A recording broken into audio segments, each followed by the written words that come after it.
Hari ini kita akan sama-sama mendengarkan firman Tuhan yang berjudul atau bertemakan memuliakan Tuhan di dalam rutinitas kehidupan. Katakan rutinitas.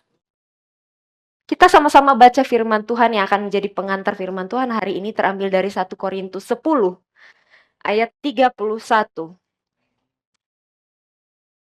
Korintus 10 ayat 31.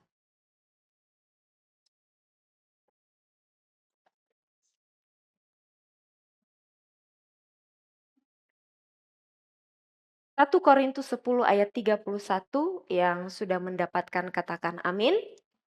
Kita akan baca dengan suara yang lantang dan keras. Kita baca sama-sama. 1, 2, 3. Engkau makan atau jika engkau minum atau jika engkau melakukan sesuatu yang lain, lakukanlah semuanya itu untuk kemuliaan Allah. Sekali lagi, jika engkau makan atau jika engkau minum atau jika engkau melakukan sesuatu yang lain, lakukanlah semuanya itu untuk kemuliaan Allah. Saudara yang terkasih, apakah artinya memuliakan Tuhan bagi saudara? Memuliakan Tuhan seringkali diartikan sebagai memuji Tuhan, mengagungkan Tuhan, mengangkat tangan untuk memuliakan Tuhan. Seperti yang biasa kita lakukan dalam ibadah mingguan. Atau mungkin seperti yang biasa kita lakukan di saat kita sedang berdoa secara pribadi kepada Tuhan. Sebagian di antara kita ada yang saat teduh itu bernyanyi kepada Tuhan. Ada yang sambil main gitar, bernyanyi secara kusuk kepada Tuhan. Memuliakan Tuhan. Tetapi apakah hanya sebatas itu arti memuliakan Tuhan, Bapak Ibu? Hanya memuji dengan mulut, mengangkat tangan kita? Tidak. Kita mengajarkan kita bahwa kita dipanggil untuk memuliakan Tuhan dalam segala sesuatu yang kita lakukan setiap hari. Jadi bukan hanya nyanyi tok, pujian tok. Dalam momen-momen biasa, dalam kehidupan kita termasuk dalam rutinitas tanggung jawab sehari-hari. Artinya memuliakan Allah adalah seluruh hidup kita yang mencerminkan sifatnya, menghormati Dia, membuat namanya dikenal lewat tindakan, perkataan, dan sikap kita. Saudara, lalu bagaimana cara kita memuliakan Tuhan dalam rutinitas kehidupan? Yang pertama, melakukan rutinitas dengan ketekunan. Melakukan rutinitas dengan ketekunan. Ketika kita melakukan pekerjaan dan tugas-tugas kita dengan ketekunan, kita memuliakan Tuhan, Bapak Ibu. Di dalam ayat yang kita baca tadi, Tuhan sedang berbicara tentang sesuatu yang sangat sepele dan setiap hari pasti kita lakukan, yaitu makan dan minum. Betul ya? Siapa di sini yang sehari saja tidak makan dan minum, Bapak Ibu? Ada? Sehari saja. Ada? Setiap hari kita pasti makan, kecuali yang puasa ya, beda cerita. 3 kali sehari minimal kita makan berat. Siapa yang dalam sehari makan 4 kali? Angkat tangan. Habisin beras ini kalau 4 kali Bapak Ibu. Ada? Jujur. Belum lagi di luar itu kita ada makan snack, minum setiap 30 menit sekali, atau mungkin lebih cepat dari itu. Tuhan mau kita melakukannya untuk kemuliaan Tuhan. Simple ya Bapak Ibu. Setiap hari kita temukan, setiap hari kita lakukan. Tapi Tuhan mau kita mau melakukan itu untuk kemuliaan Tuhan. Dan tidak berhenti sampai di kata makan dan minum. Tuhan bukan cuma suruh kita hanya dimakan dan minum aja ya memuliakan Tuhan. Tuhan lanjutkan di situ ada kata atau. Jika engkau melakukan sesuatu yang lain. Sesuatu yang lain yang sama-sama saja seperti makan dan minum. Yaitu rutinitas. Lakukanlah semuanya itu untuk kemuliaan Tuhan. Baik itu kecil, baik itu besar, kapanpun, dimanapun, kerjakan itu untuk kemuliaan Tuhan. Sayangnya Bapak Ibu, seringkali kita memisahkan hal-hal yang terlihat rohani dan terlihat sekuler itu menjadi dua dunia yang berbeda. Padahal tidak ada bedanya di mata Tuhan. Tuhan ada dan tetap adalah Tuhan dimanapun kita berada. Kalau kita tekun dalam ibadah rohani, saya bersyukur ada orang yang begitu tekun dalam ibadah rohani. Datang tidak telat, datang lebih awal. Di saat WL memimpin pujian, dia sungguh-sungguh memuji Tuhan, dia angkat tangan, bahkan sampai menangis. Dia sungguh-sungguh dengerin firman Tuhan, Bapak Ibu. Wah, melakukan ibadah begitu tekun. Tidak pernah bolong doa pagi. Tuhan juga mau kita tekun dalam kehidupan sehari-hari. Karena kalau kita hitung dalam jumlah waktu, sebenarnya kita beribadah setiap minggu cuma 1 jam ya Bapak Ibu. Sedangkan sisanya kita banyakkan di mana? Di luar gereja. Di tempat yang kelihatan tidak rohani. Saudara, melebihi orang di dunia ini. Dimanapun kita berada, Tuhan ada. Ada Tuhan yang kita senangkan. Ada Tuhan yang menguji hati dan ketulusan kita. Saudara, Tuhan memberi kita teladan tentang ini. Tujuan Tuhan Yesus datang ke dunia itu apa sih?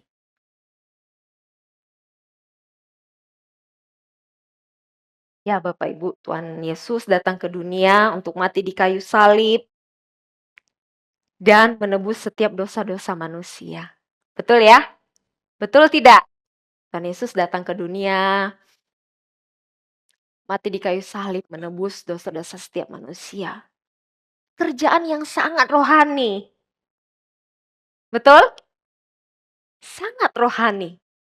Tapi kita jangan lupa Bapak Ibu, selama Tuhan Yesus di dunia, Tuhan izinkan dirinya dengan setia melakukan pekerjaan di rumah ayahnya. Apa itu pekerjaannya? Apa? Tukang kayu. Rohani enggak itu Bapak Ibu? Rohani enggak tukang kayu? Tidak kelihatan rohani ya Bapak Ibu dibandingkan dengan menebus dosa. Dan Bapak Ibu tahu, ini saya pernah sampaikan di khotbah sebelumnya. Berapa tahun Tuhan sebelum pada akhirnya melakukan pelayanan-pelayanan rohani, dia harus ada di rumah ayahnya itu untuk menjadi tukang kayu. Berapa tahun Bapak Ibu? Berapa tahun? 30 tahun. 30 tahun.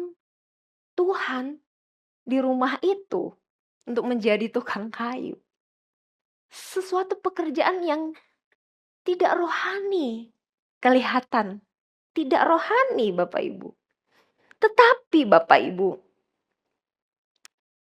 menunjukkan kepada kita bahwa baik itu pekerjaan tukang kayu, kita mau pekerjaan kita tukang masak kue. Siapa di sini yang masak kue? Angkat tangan. Ini Bapak Ibu saya sekalian promosiin, boleh angkat tangan, nanti silakan beli ya Bapak Ibu kalau mau. Ada yang pekerjaan kantoran? Semuanya itu Bapak Ibu tidak ada bedanya dengan tugas rohani lainnya. Semuanya itu dapat menjadi bimbar buat kita untuk melayani Tuhan. 30 tahun berlalu menjadi tukang kayu. Tuhan Yesus memuliakan Tuhan di sana. Lalu bagaimana dengan kita? Kita dalam kehidupan sehari-hari. Rutinitas apapun. Tuhan mau kita memuliakan Tuhan di sana. Saudara, saya seringkali mendapati karyawan yang kurang baik. Pernah dapati ya, kalau kita ke restoran ada karyawan, pegawai yang mungkin kurang baik dalam menghadapi pelanggan. Pernah? Ada yang cuek, ada yang tidak ramah, ada yang malas-malasan. Ditanya, nggak terlalu jawab Bapak Ibu. Belum lama ini, sekitar beberapa waktu yang lalu lah, kami pergi saudara untuk, eee, memper memperbaiki atau memperbaiki nomor HP saya Bapak Ibu karena ada masalah. Jadi, eee, kami datang ke sebuah counter dan sejujurnya saya sendiri tidak mendapatkan pelayanan yang baik. Jutek sekali ibu ini Bapak Ibu, jutek sekali. Ditanya, "Bu ini nih," jawabnya gitu Bapak Ibu, "Heh." Ini saya tanya lagi, "Bu, ini bagaimana Bu? Ini," dan lain sebagainya. "Heh," jawabnya gitu Bapak Ibu. Pernah nggak Bapak Ibu dapat pengalaman seperti itu? Jawabannya kecil-kecil, jawabannya pendek-pendek, kayak nggak niat. Sering kali kita dapati Bapak Ibu, orang yang seperti itu. Dan sering kali juga ada beberapa di tempat-tempat lain yang pelanggan-pelanggan yang saya dapati dan saya kaget ada orang yang bilang begini, salah satu motivasi mereka seperti itu tidak hangat dengan pelanggan, tidak sungguh-sungguh untuk melayani, tidak rajin, itu karena balas dendam sama bos. Saya kurang tahu apakah ini fakta, tapi saya pernah dengar seperti itu. Mungkin karena bosnya kasih gajinya kecil, mungkin karena bosnya suka marah-marahin dan lain sebagainya. Jadi karyawan ini atau pegawai ini mencerminkan sifat bosnya dengan sengaja buat pelanggan kesel supaya kapok untuk datang berbelanja lagi. Menurutku, apapun pekerjaan kita hari ini yang Tuhan kasih, apapun kondisinya, sesulit apapun, Tuhan mau kita bersungguh-sungguh melakukannya. Belajar untuk terus semakin lebih baik. Dan yang paling penting, Tuhan mau kita bertahan sekalipun kondisi itu sulit. Kalau Tuhan suruh kita bertahan. Anakku, aku mau kamu bertahan di situ. Walaupun situasinya sulit. Bosnya contohnya tidak ramah, tidak memperhatikan kepentingan pegawainya, kesejahteraan pegawainya. Gak apa-apa anakku, kamu di situ aja setia. Tekun saja sebelum saya menyediakan tempat yang jauh lebih baik dari ini. Bapak Ibu, bersungguh-sungguh melakukan sesuatu, belajar, bukan cuma bersungguh-sungguh ya, atau stop pada tempat kita, tapi kita belajar untuk semakin lebih baik. Kita yang tukang masak, ibu-ibu yang jualan, kita semakin menambah ilmu kita. Cara memasak yang lebih baik, tips dan trik supaya masakan lebih empuk dan lain sebagainya. Kita semakin mengembangkan diri dan lain sebagainya di bagian-bagian lain ya. Kita mau jadi karyawan kah atau bisnis yang lain kah, kita tambah terus. Kita jangan pernah bosan untuk belajar, itu namanya tekun. Dan sekali lagi, bertahan sekalipun kondisi sulit.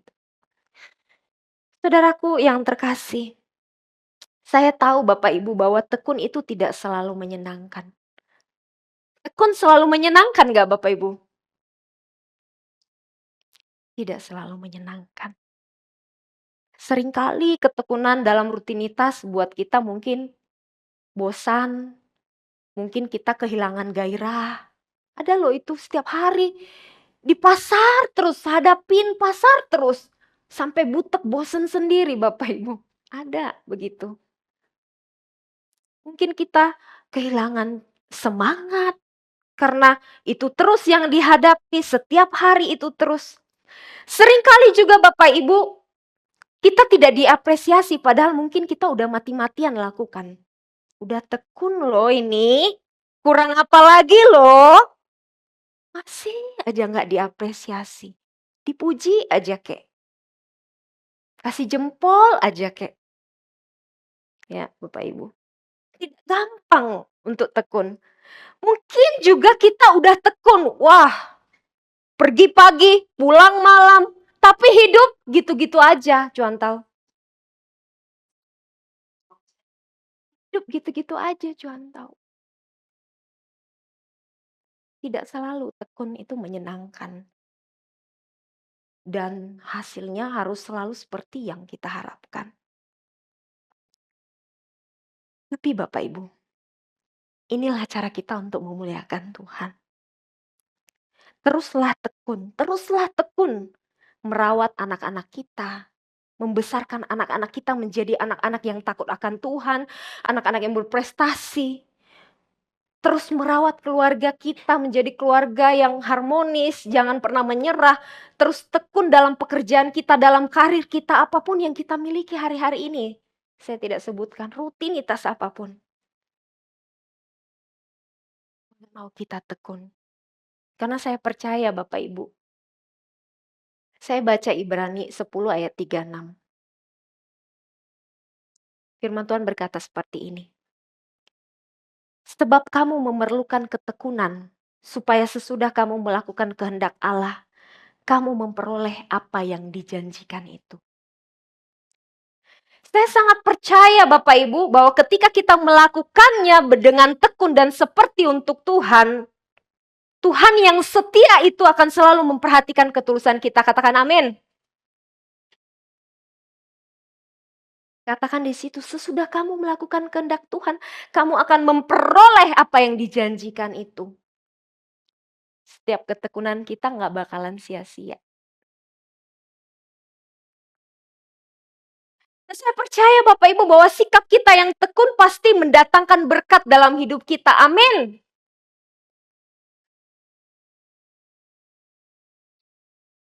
Saya Bapak Ibu sering kali memesan makanan lewat Gojek online. Ya.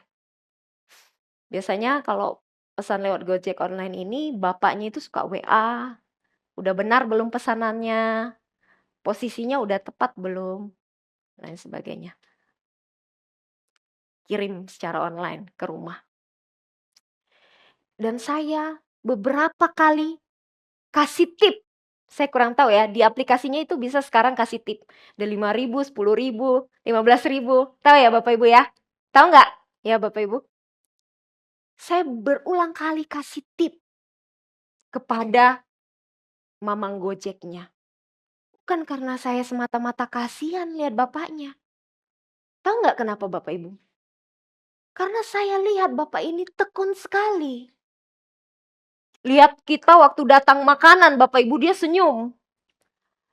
Mbak, ini pesanannya. Wah semangat, padahal terik, panas. Gak kebayang kalau kita panas-panas gitu, mukanya murung ya Bapak Ibu, bener ya? Ini bapaknya masih senyum Bapak Ibu, padahal panas. Bu, Ibu Christine ya? Wah masih senyum. Ini paketnya, boleh dicek lagi. Fotoin dulu biasanya. Wah kalau saya lihat pelayanannya bagus, bapaknya tekun, semangat. Wah saya kasih tip Bapak Ibu. Dan itu saya tidak dipaksa, saya dengan secara otomatis melihat itu, menghargai itu, saya kasih tip, saya kasih berkat buat bapaknya. Sama Bapak Ibu dalam hidup kita. Kita kalau lihat orang yang tekun, kita lihat orang yang rajin, kita nggak tahan pengen puji orang itu ya, benar ya? Pengen berkati dia. Tuhan juga sama dalam hidup kita. Kalau Tuhan lihat kita tekun, kita tetap semangat, kita tidak menyerah, kita berjuang, Tuhan juga seperti tidak tahan untuk memberkati kita. Amin. Beri tepuk tangan untuk Tuhan kita. Itu yang pertama Bapak Ibu. Yang kedua, memuliakan Tuhan selalu berdampak kepada orang lain. Memuliakan Tuhan dalam rutinitas itu pasti menyukakan hati Tuhan. Ya, tapi dampak nyatanya itu dirasakan oleh orang-orang sekitar. Ya, di saat kita makan, ini bicara soal firman-Nya Bapak Ibu, biasanya karena disebutkan tadi jika engkau makan atau jika engkau minum. Di saat kita makan dan minum ada kalanya kita makan sendiri, tapi seringkali kita makan bersama orang lain. Ya.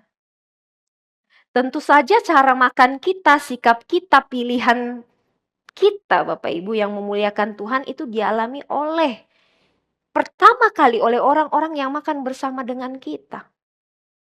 Atau mungkin kalau kita makan di tengah keramaian, di restoran, di pesta, dan lain sebagainya, orang-orang yang secara tidak langsung memperhatikan kita saat makan, itu bisa terinspirasi oleh hidup kita, atau mungkin mengutuk karena melihat kehidupan kita, waduh, tidak benar orang ini. Saudara, ingatlah bagaimana kita memperlakukan orang lain. Keluarga kita, teman-teman kita, tetangga kita, bahkan orang asing dalam rutinitas sehari-hari. Mencerminkan kasih Tuhan. Kita memuliakan Tuhan ketika kita menunjukkan kebaikan, pengampunan, kasih karunia kepada orang-orang di sekitar kita. Saudara, bagaimana dengan kita? Apakah cara makan kita, kehidupan rutinitas kita setiap hari, itu sudah memuliakan Tuhan dan dirasakan oleh orang-orang sekitar? Atau sekali lagi, apakah justru membuat mereka malah tidak percaya kepada Tuhan?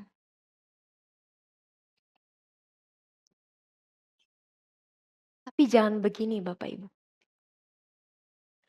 Jadilah berkat dimulai bagi orang yang terdekat, baru kemudian bagi mereka yang jauh. Seringkali kita terlihat menjadi berkat kepada orang-orang yang jauh. Tapi kita melupakan orang-orang yang ada di sekitar kita. Padahal orang yang sering makan dan minum bersama kita itu siapa? Keluarga, anak, istri, dan lain sebagainya. Bapak Ibu dikasih oleh Tuhan, jadilah berkat. Itu dimulai dari orang yang terdekat, baru kemudian bagi mereka yang jauh. Jangan kebalik. Jangan jadi berkat atau kelihatan rohani di luar, tapi di dalam rumah kehidupannya bobrok. Ya. Di rumah KDRT, cuek, nggak ada perhatian sama istri atau suami, nggak ada perhatian sama anak. Males. Di tempat kerja profesional sih, tapi di rumah tidak ada kasih. Jangan kebalik Bapak Ibu. Kita harus lihat urutannya. Ya. Di dalam prioritas, urutan prioritas, orang-orang yang pertama kali kita berkati adalah orang yang paling dekat. Justru itu adalah tempat paling pertama kita memuliakan Tuhan. Baru setelah itu, orang-orang yang ada di luar. Dan kita yang sudah diberkati, jangan lupa bilang thank you kepada orang yang sudah memberkati kita. Saudara, bagaimana sih caranya kita tahu bahwa kita sudah memberkati orang yang ada di sekitar kita? Adakah anak, istri, keluarga, orang-orang yang hari-hari ini datang kepada kita dan berkata, thank you ya buat atas kerja kerasmu? Ada nggak Bapak Ibu?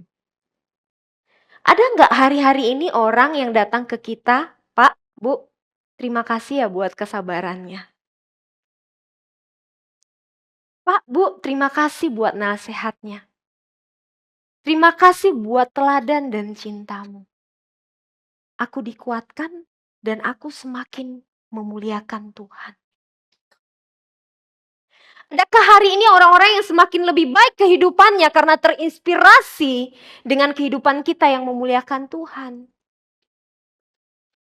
Jangan sampai Bapak Ibu, orang-orang yang tidak percaya Tuhan malah justru hidupnya lebih baik menjadi inspirasi. Tetapi kita yang percaya Tuhan tidak menjadi inspirasi buat orang lain. Mari kita terus hidup memuliakan Tuhan.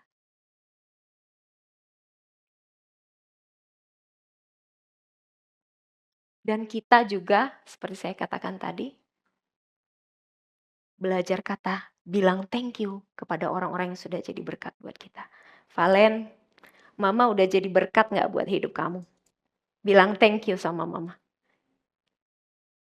Jadi Jadi acara tali kasih ya. Fang Fang, apakah papa mama sudah menjadi berkat buat hidup Fang Fang? Luar biasa. Nanti pulang bilang thank you sama papa mama. Cevita, apakah Bapak Teddy yang kinclong kepalanya di belakang itu sudah menjadi berkat buat hidup Cevita? Luar biasa. Coba bilang, luar biasa. Tidak perlu pakai mic. Jadi jangan malas bilang thank you, puji suami, puji istri, puji anak. Kalau udah jadi berkat, sudah memuliakan Tuhan. Saudaraku, sekali lagi mari kita terus memuliakan Tuhan dalam rutinitas karena Tuhan mau memakai kita untuk menjadi berkat bagi orang lain. Lewat perbuatan jauh lebih berarti daripada sekedar memberitakan Injil. Karena saya percaya begini Bapak Ibu, perbuatan kita yang memuliakan Tuhan dapat, ini bukan dalam ya, dapat menjadi Injil yang hidup bagi orang lain. Jadi kalau biasanya sangat gencar orang menyuruh kita untuk beritakan Injil, menangkan orang dengan katakan, wah Tuhan Yesus adalah juru selamat, kalau nggak percaya Tuhan masuk neraka dan lain sebagainya. Tapi lebih dari kata-kata itu, sebenarnya perbuatan kita, itulah Injil yang sejati. Amin. Itu yang kedua Bapak Ibu. Biarlah perbuatan kita memuliakan Tuhan di dalam rutinitas kehidupan kita. Yang ketiga, memuliakan Tuhan dalam setiap pilihan. Karena seperti dalam firman yang sudah kita baca tadi, ketika makan dan minum kita diperhadapkan dengan pilihan. Pilihan memilih makanan atau minuman yang instan atau yang bergizi, minuman yang memabukkan atau menyehatkan tergantung pada pilihan kita. Ya. Sikap kita juga saat makan itu pilihan Bapak Ibu. Kita menjadi orang yang serakah sampai tidak memikirkan orang lain. Pernah tuh ada makan sampai menggunung. Nggak mikirin orang lain, dia cuma mikirin diri sendiri. Sikap kita yang buang-buang makanan. Wah itu juga jadi pilihan Bapak Ibu. Apakah pilihan-pilihan kita itu memuliakan Tuhan atau tidak? Saudara, demikian halnya dalam rutinitas kita diperhadapkan dengan berbagai-bagai pilihan. Memuliakan Tuhan nampak dalam sikap dan pilihan kita setiap hari. Ya, apakah yang kita pilih Bapak Ibu? Ya, memuliakan Tuhan bisa nampak dalam sikap dan pilihan kita setiap hari. Mana yang kita pilih, sukacita atau mengeluh? Pilih yang mana Bapak Ibu? Sukacita. Saudara, kita tahu bahwa sukacita adalah pilihan yang sangat baik. Tetapi banyak hal yang sering kali merebut sukacita kita. Padahal dengan jelas firman Tuhan berkata, sukacita hati yang gembira adalah obat yang mujarab. Banyak kali memilih untuk mengeluh, suka marah-marah, murung sepanjang hari Bapak Ibu. Serasa hidup yang dijalani itu begitu berat. Pernah nggak Bapak Ibu ngalamin? Hari itu rasanya berat nian, senyum beda pacak cuan tahu. Ya. Padahal semua rutinitas yang dijalani bisa terasa ringan apabila kita lakukan dengan sukacita. Amin. Bersukacita menunjukkan bahwa kita punya iman dan bisa melewati semua dengan pertolongan Tuhan. Dan kita percaya bahwa sukacita yang kita terus bawa itu menjadi ucapan syukur kita atas semua rutinitas yang Tuhan berikan. Jadi hari-hari ini yang dikit-dikit aja suka mengeluh, tobat. Dikit-dikit sensian suka marah-marah, tobat. Lebih banyak bersyukur. Lebih banyak ketawa. Lebih banyak tersenyum. Kita saling mengingatkan ya Bapak Ibu. Untuk terus memberikan pilihan-pilihan yang terbaik. Bahkan kita bisa bersukacita di tengah kesulitan. Itu luar biasa. Pilihlah hidup yang bersukacita, bukan yang sebaliknya, mengeluh, mengeluh dan mengeluh. Yang kedua, memilih iman atau ketakutan. Pilih yang mana Bapak Ibu?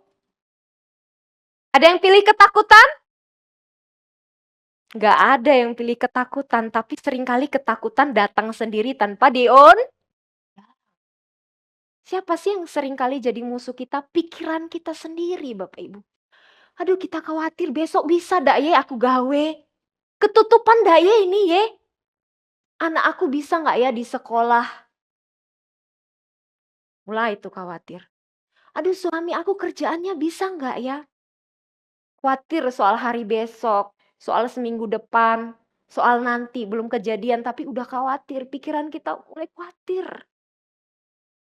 Bapak Ibu dikasih oleh Tuhan, iblis seringkali mencuri kesempatan, menyodorkan berbagai ketakutan dalam pikiran kita agar kita tenggelam dalam perasaan takut dan tidak percaya kepada Tuhan. Kita dibuat takut dengan masalah yang datang, kita takut sama masa depan, kita takut dengan kegagalan, kita takut hidup berantakan ya saudara. Betapa banyaknya ketakutan. Sekali lagi ketakutan tidak pernah mengerjakan kebaikan. Dan Tuhan tidak mau kita menjadi orang-orang yang takut. Tuhan tidak mau kita menjadi orang-orang yang khawatir. Justru itu menjadi penghalang kita terus maju di dalam Tuhan. Saudara lawanlah rasa takut dan bersandarlah kepada iman yang teguh kepada Tuhan. Iman kepada Tuhan tidak pernah mengecewakan. Hidup kudus atau berdosa. Saudara, kalau kita berani hidup kudus dalam rutinitas kita, kita harus berani berkata tidak kepada dosa. Katakan tidak.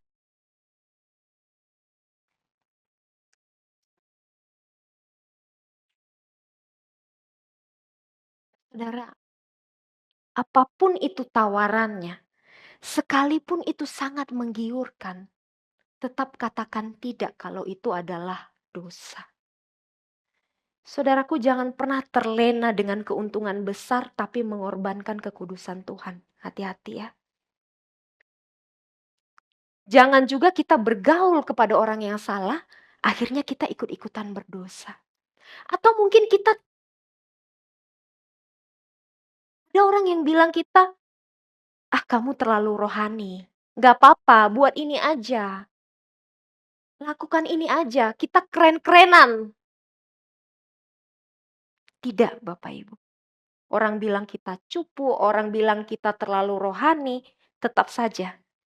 Kita akan selalu keren kalau udah melakukan firman Tuhan. Amin. Katakan hidup kudus dan tidak kepada dosa.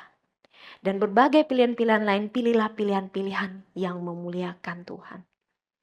Saya akan tutup dengan satu ungkapan ini ya. Sebuah kata yaitu coram Deo. Ini sebuah bahasa Latin Bapak Ibu. Ya. Bahasa Latin, frasa Latin, cora itu artinya the pupil of the eye. Ya. Dalam arti sehari-hari, tatap muka di hadapan atau di mata seseorang. Tatap muka atau di hadapan mata seseorang. Deo adalah kata Latin dari artinya Tuhan, yang artinya di hadapan Tuhan. Biarlah hidup kita dalam segala apapun, dimanapun, kita harus selalu menganggap kita coram Deo. Kita harus selalu menganggap bahwa kita sedang berada di hadapan Tuhan. Mau kita di kantor, ingat, aku coram Deo, ada Tuhan di depan aku. Di mata aku Tuhan lagi liatin aku. Lihat ya anak aku ini lagi ngapain ya, dia bener dak ya? Memuliakan aku tidak hidup. Kita lagi masak Bapak Ibu, ingat ada Tuhan, coram Deo di hadapan Tuhan.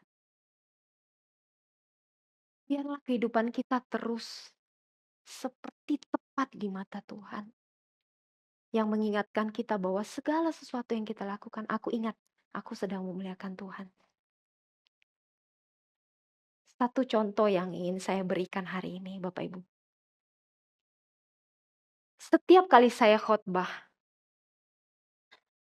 Saya selalu mengingatkan diri saya bahwa ada Tuhan yang duduk di kursi ini.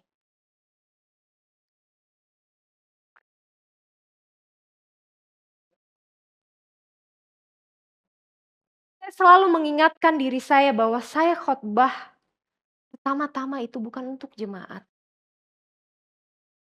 tapi ada Tuhan yang duduk di sini. Dia sedang mengamat-ngamati saya. Dia sedang melihat saya, Bapak Ibu. Jangan sampai Tuhan saya salah motivasi. Jangan sampai saya kerjanya menghibur jemaat, lupa nyampein benaran firman Tuhan. Jangan sampai Tuhan, saya asal-asalan dalam menyampaikan firman. Jadi setiap kali saya khotbah saya, tidak jarang saya selalu bergetar Bapak Ibu. Karena selalu saya, di pikiran saya selalu menanamkan koram Deo di hadapan Tuhan. Tuhan sedang duduk sekarang dan Tuhan sedang melihat saya berkhotbah. Itu adalah orang pertama di mana saya berkhotbah. Apapun pekerjaan kita hari ini, bisnismen, pegawai, ibu rumah tangga, ingat Bapak Ibu, ada Tuhan yang melihat kita. Biarlah semua yang kita lakukan untuk memuliakan Tuhan. Dan kita melakukannya seperti untuk Tuhan yang mengamat-ngamati dan melihat kita. Mari kita berdoa.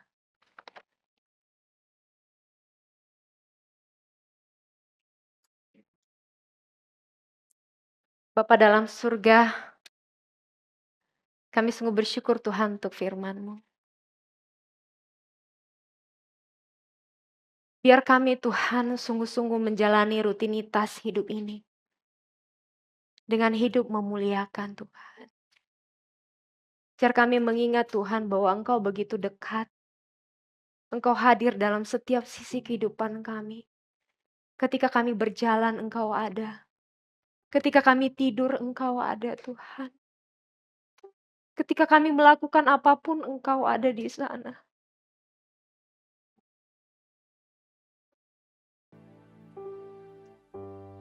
Ampuni kami karena kami sering kali lupa. Ampuni kami karena kami sering tidak sadar bahwa kami hidup dalam hadirat Tuhan. Tapi hari ini kami diingatkan Tuhan. Supaya kami dalam rutinitas kami terus mau hidup. Melakukannya, memuliakan Tuhan. Seperti untuk Tuhan dan bukan untuk manusia. Ini doa kami Tuhan Yesus. Di dalam nama Tuhan Yesus kami berdoa. Amin.